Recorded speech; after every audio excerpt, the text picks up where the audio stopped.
संभवे गुरुवे नमः। संभवे गुरुवे नमः। प्रणाम करती हूँ मैं अपने जगत गुरु शिव गुरु माँ भवानी के चरणों में मेरा प्रणाम स्वीकारो। प्रणाम करती हूँ साप दीदी के चरणों में मेरा प्रणाम स्वीकारो। प्रणाम करती हूँ आप सभी गुरु भाई बहनों के चरणों में मेरा प्रणाम स्वीकारो। आप सभी भाई बहनों का बहुत बहुत धन्यवाद करती हूँ। चैनल को सब्सक्राइब और वीडियो को लाइक शेयर ज़रूर कीजिएगा, पूरा सुनिएगा। शिव की बातें हैं तो शिव दया करेंगे, महादेव सब पर दया करेंगे। आप सभी को मेरा प्रणाम। आगे सुनते हैं पुस्तक अन्न में लाकर, पेज नंबर 141 से। सनातन काल से शिव का पंचाक्षर मंत्र, पंचाक्षर नाम मंत्र नमः शिवाय है। अगर उसमें ओम लगा देते हैं तो 6 अक्षर हो जाते हैं। ऐतिहासिक तथ्यों से प्रमाणित है कि शिव का अस्तित्व वेदों के पूर्व से है। ओम शब्द का प्रयोग देवताओं के नाम के आगे सम्मान सूचक शब्द के रूप में प्रचलित हुआ, इसलिए नमः शिवाय के साथ ओम का प्रयोग सम्मान देने के अर्थ में हुआ है। भारतवर्ष के आध्यात्मिक धरोहर वाङ्मयों को पुस्तक के रूप में लाने वाली गीता प्रेस गोरखपुर से निकलने वाली पुस्तक शिव विशेषांक के प्रत्येक पृष्ठ पर अगर आप नजर डालेंगे तो आपको नमः शिवाय मिलेगा, ओम नमः शिवाय नहीं। आदि शंकराचार्य ने भी अपनी एक रचना में मात्र नमः शिवाय के पंचाक्षरों से स्तुति की है, इसलिए यह प्रमाणित तथ्य है कि शिव का पंचाक्षर मंत्र नमः शिवाय ही है।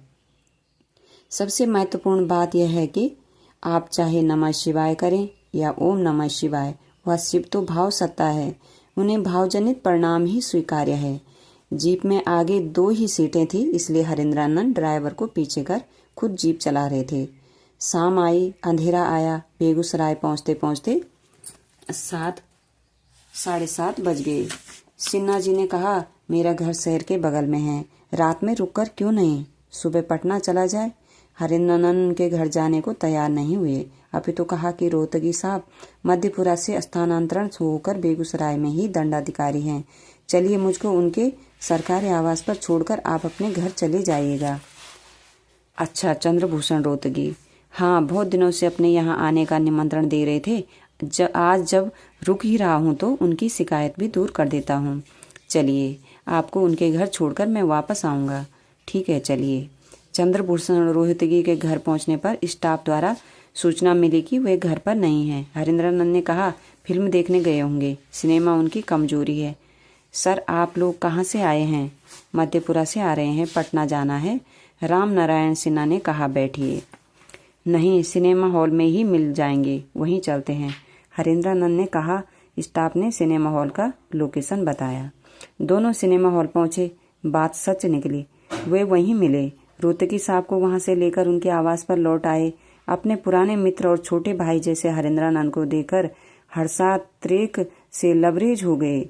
रोहतगी बाबू दोनों बाहर बागवानी में लगी कुर्सियों पर बैठकर गप करने लगे। शिव गुरु विषयक वार्ता के साथ साथ सांसारिक बातें भी चली। उन्होंने कहा, अगर आपको असुविधा न हो तो कुछ दिन यहाँ रहते। आपका सानिध्य मन को मानो कैलाश की मोहकता पर ले जाता है। आपका वाक कौशल्य तो हिमालय सी शीतलता दे जाता है। लगता है आपसे कुछ सुनता रहूं, बस सुनता ही रहूं। ऐसा क्यों नहीं करते कि रिटायरमेंट के बाद हम दोनों कहीं एक ही स्थान पर मकान बना लें। पारिवारिक मित्र की आत्मीय बातें सुनकर हरेंद्र के होंठों पर एक स्निग्ध मुस्कान की हल्की रेखा फैल गई। कहा, अगर कोई मुझसे पूछे तो मैं कहूंगा कि बंगलों और मकानों में रहने से कहीं अधिक श्रेयस्कर है सरायों में जीवन बिताना। मैंने बाबूजी को भी कह दिया है कि रहूंगा होटल में और मरूंगा अस्पताल में। मुझे घर नहीं बनाना और न ही जमीन खरीदनी है। चंद्रभूषण जी भगवती के उपासक थे, प्रत्युत्तर दिया। मैं अब तक मंत्रविद था, आपके सानिध्य में आज लगता है आत्मविद होने की दिशा में चल पड़ा हूँ। आवास पर कोई नहीं था। अनुसेवक भी खाना खिलाकर अपने घर जा चुका था। बातें करते करते चांद ढलने लगा। रात काफी हो चुकी थी। दोनों कमरे की ओर बढ़े। लगभग 3 घंटे के बाद हरेंद्रानंद के कानों में भगवती के पाठ की तेज आवाज आने लगी और नींद खुल गई। देखा, रोहतगी साहब पूजा घर में बैठे लयबद्ध सस्वर पाठ कर रहे थे। आदतन उन्होंने मुंह धोया, शायद रोहतगी साहब की नज़र पड़ गई। वे उठकर हरेंद्रानंद के पास आए और कहा, चाय बना दें? इन्होंने कहा, आप पूजा कर लें। रोहतगी जी ने खुद एक कुर्सी बाहर के बरामदे में रख दी और पूजा करने चले गए। हरेंद्रानंद ने देखा सर्वत्र नीरव शांति व्याप्त थी। आसमान में सुबह की लालिमा छा रही थी। हल्के उजाले में मजिस्ट्रेट कॉलोनी के इक्का दुक्का लोग सामने की सड़क पर टहलते नजर आ रहे थे। बागवानी के फूल अपनी मधुर मुस्कान से वातावरण को नैसर्गिक बना रहे थे। कोई रहस्यमय संकेतों का व्यापार चलता दिख रहा है। न श्रोता था न वक्ता, फिर भी संवादों का आदान प्रदान अनवरत जारी है।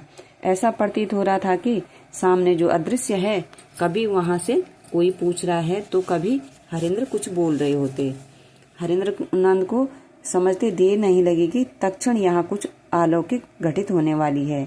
ये निश्चल, एकदम निष्कंप दीपशिखा के समान अचानक एक स्पष्ट आवाज सुनाई पड़ी, मानो सामने खड़ी कोई अदृश्य सत्ता बोल रही हो। गंभीर किंतु मधुर आवाज। कानों ने नहीं सुना, लेकिन हरेंद्र के मन ने सुना। अदृश्य सत्ता ने कहा, तुम जो करते हो कहते नहीं हो। हरेंद्रानंद ने थोड़ी खिन्नता में कहा, मैं जो करता हूँ कहता हूँ। उधर से आवाज आई, असत्य बोलते हो। जी मैं झूठ नहीं बोलता। उसने पूछा, क्या करते हो? इन्होंने प्रत्युत्तर दिया, शिव शिष्य बनाता हूँ। करने को क्या कहते हो? हरेंद्र चुप हो गए। कुछ बोलते भी कैसे? वे उन दिनों लोगों को साधना बतलाते थे, शिव शिष्य बनाने को नहीं कहते थे। तुम जो करते हो दूसरों को करने को कहो। एक चुंबकीय आवरण सा ठहर गया था, मानो कुछ महका सा। उन्होंने आती हुई आवाज के प्रत्युत्तर में कहा, महादेव को प्रचार की जरूरत है क्या? उत्तर में एक वाक्य आया। हरेंद्रानंद को अब वह वाक्य याद नहीं है, लेकिन वाक्य के प्रभाव ने तत्क्षण उनके अस्तित्व को हिला कर रख दिया। शब्दों का बीज तत्क्षण नष्ट हो चुका था, किंतु उत्पन्न बोध वृक्ष हरेंद्र के मन प्राण पर अमिट छाप छोड़ गया। पूरा शरीर झन्ना उठा, मन प्राण में एक बिजली कौंध गई, अनजाने पट खुल गए। इसी बीच रोहतगी साहब पूजा खत्म कर एक हाथ में चाय की प्याली और दूसरे हाथ में छोटा टेबल पकड़े हुए आ गए। कहा, चाय पीजिए। इन्होंने कुछ ही क्षण पहले ही की घटना उन्हें सुनाई। इस पर वे बोले, हम लोग महादेव के बारे में क्या जानते हैं कि लोगों को कहेंगे? हरेंद्रानंद बोले, अरे भाई, आपने सब चौपट कर दिया।